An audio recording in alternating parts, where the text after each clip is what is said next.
Bhimrao Lonare IBM TV9 news और national media news में मैं आपका स्वागत कर रहा हूँ।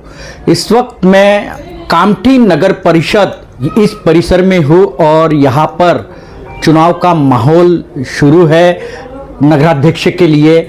मेरे साथ में कांग्रेस के जो अधिकृत उम्मीदवार है शकूर नागानी जी, वो मेरे साथ में हैं। सर नमस्कार। नमस्कार। ये लड़ाई जनशक्ति और धन शक्ति के बीच में लड़ाई है। धन शक्ति प्रचार प्रसार में पैसे खर्च करके अपना माहौल दिखाती है, लेकिन कामठी कांग्रेस का गढ़ था, कांग्रेस का गढ़ है और आने वाले दिनों में भी कांग्रेस का गढ़ रहेगा। इसलिए ऐसे कोई टफ फाइट नहीं है। हम चुनाव आसानी से जीत रहे हैं। ये लोकतंत्र का एक त्यौहार है। इस त्यौहार में लोगों के घर तक के वोट मांगने के लिए जाना ये अनिवार्य होता है। ये लोकतंत्र का एक हिस्सा है। हम वो जो फॉर्मेलिटी है, जो हमको रस्म अदा करनी है, वो तो हम करेंगे।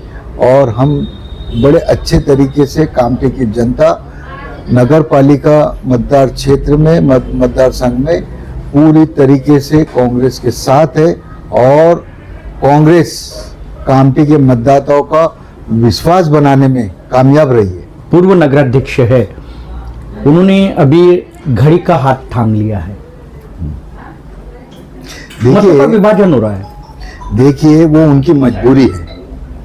जो माजी नगराध्यक्ष साजा सफात ने जो घड़ी का हाथ थामा है, आप सभी को मालूम है, वो अजीत पवार की घड़ी है।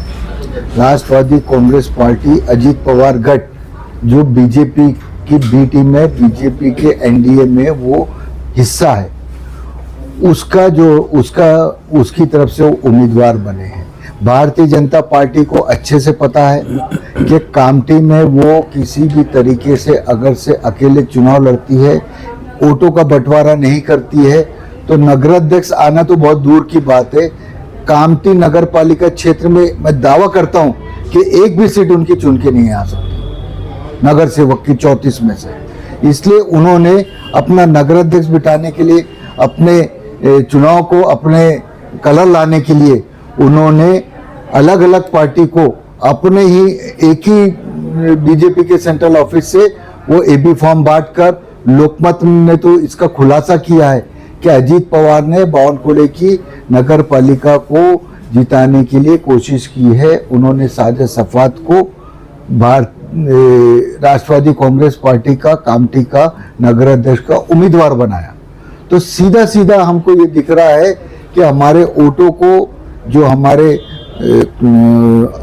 दलित समाज के वोट है, अल्पसंख्यक वोट है, ओबीसी वोट है और तमाम आदिवासी वोट है, तमाम ऐसे वोट जो धर्मनिरपेक्ष ताकत को के साथ खड़े हैं, ऐसे वोटों को विभाजित करके यहाँ पे नगर पालिका में कांग्रेस को हराकर भारतीय जनता पार्टी ने अपना नगराध्यक्ष बिठाने का जो सपना देखा है, वो कतई पूरा नहीं हो सकता। ये कामठी के लोगों पर मुझे पूर्ण तरीके से विश्वास है। हम लोग जनता जनार्दन के बीच में, मतदाताओं के बीच में घर घर जाकर, हाउस टू हाउस जाकर लोगों से मुलाकात कर रहे। भारी प्रतिसाद हमको मिल रहा है। एक तरफ भारतीय जनता पार्टी धन शक्ति, बल शक्ति को लेकर गुंडागर्दी करने पे उतारी हुई है, जिसका फायदा कांग्रेस पार्टी को बिल्कुल हो रहा है। कामठी की जनता कभी ऐसे दबाव में, ऐसे धन शक्ति, बल शक्ति के दबाव में कभी नहीं आई। हमेशा से उन्होंने एक सेकुलर विचारधारा को मदद किया है। जिस तरीके से भारतीय जनता पार्टी यहाँ पे धन बल का जो प्रयोग कर रही है, उससे मतदाता आक्रोश में है और आने वाली 2 तारीख को वो आक्रोश भारतीय जनता पार्टी के ऊपर निकाला जाएगा। ये पूरे दावे के साथ मैं बोल रहा हूँ। ये भी तो अजय कदम जी मैदान में, चुनावी मैदान में, फिर ऐसे में कैसी मतों का तो विभाजन ही हो रहा है। पहले तो मैं ताई हमारे कामठी शहर की एक बड़ी नेता है, मैं उनका सम्मान करता हूँ। हम लोगों ने भी बहुत वक्त साथ दिया, लेकिन 2014 से वो भारतीय जनता पार्टी के साथ, वो मनुवादी शक्ति के साथ पूरा टाइम रही है। कई ऐसे देश में भारतीय जनता पार्टी और उनकी जो लोग हैं उनको, हमारे अल्पसंख्यक समुदाय के लोगों, दलित समाज के लोगों, बहुत ऐसे अत्याचार हुए, बहुत सारी बातें आई, लेकिन सुलेखा ताई ने कभी भी अपनी विचारधारा को सामने रखकर कोई भूमिका नहीं ली, किसी भी प्रकार का कोई स्टेटमेंट नहीं दिया अपने धर्मनिरपेक्षता के पक्ष में। आज वो चुनाव लड़ रही है, वो कहती है कि भारतीय जनता पार्टी से और एनडीए से मेरी लड़ाई हो गई है, अच्छी बात है। तो मैं उनसे निवेदन करूंगा कि दलित समाज में, मुस्लिम समाज में वोटों का विभाजन ना करे। जो हमारी मनुवादी शक्ति के खिलाफ में जो हमारी जनशक्ति है, इस देश को चलाने वाली, इस देश का संविधान की रक्षा करने राहुल जी बिल्कुल पूरी ताकत के साथ सामने आए हैं, तो हमारे साथ उन्होंने आना चाहिए। इस तरीके से वोटों का बंटवारा करके भारतीय जनता पार्टी को फायदा पहुंचे, इस तरीके का कदम उन्होंने नहीं उठाना चाहिए। मेरी उनसे AIMIM का भी उम्मीदवार यहाँ पे खड़ा है बोलते ना। ठीक है, MIM एक पार्टी है, वो चुनाव में अपना उम्मीदवार लास्ट के 1 घंटे में, आधे घंटे में उन्होंने डिसीजन लिया कि हम लोगों ने नगर अध्यक्ष का चुनाव लड़ेंगे। उनका चुनाव लड़ रहे हैं, मुझे कोई आपत्ति नहीं, लेकिन उनका भी मकसद यही है कि भारतीय जनता पार्टी ने उनको चुनाव लड़ने के लिए पूरा स्पॉन्सर किया है और उनको लड़ाई के लिए यहाँ पे मैदान में उतारा है। लेकिन कामठी शहर की जनता बहुत भली भांति जानती है, कामठी शहर के मतदाता भोले हैं, सीधे हैं, साफ सुथरे हैं, लेकिन बेवकूफ नहीं है। कौन जीत के आ सकता है, कौन किसकी ताकत कितनी है, ये अच्छी तरीके से मालूम है। लोग इस बार मतों का विभाजन नहीं करेंगे।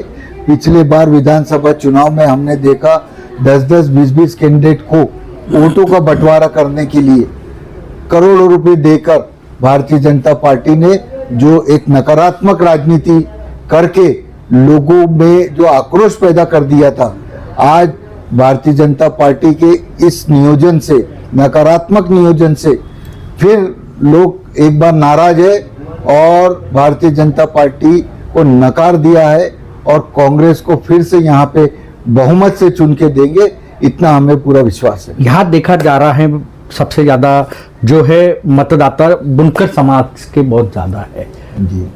और ऐसे में आपको अगर बुनकर समाज का अगर साथ मिलता है तो देखिए, चमत्कार हो सकता है।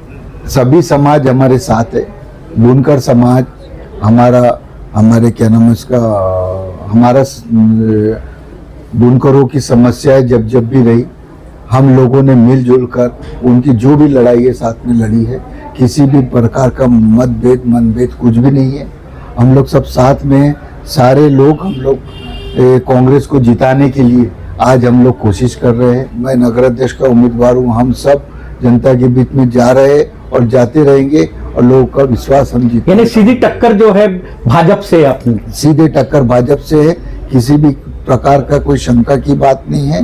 बीच बीच में जो नए अलग अलग उम्मीदवार आ रहे हैं, उनका चुनाव में उनका मकसद चुनाव लड़ना है, चुनाव जीतना नहीं है। इसलिए जनता अच्छे से जानती है, मतदाता अच्छे से जानते हैं कौन लड़ाई लड़ रहा है, कौन जीतने के लिए लड़ रहा है। जो कुछ लोग जो सिर्फ चुनाव लड़ रहे हैं, उनको जनता उनके ऊपर विचार नहीं करने वाली और जनता कांग्रेस के साथ भारी संख्या में कांग्रेस के साथ है।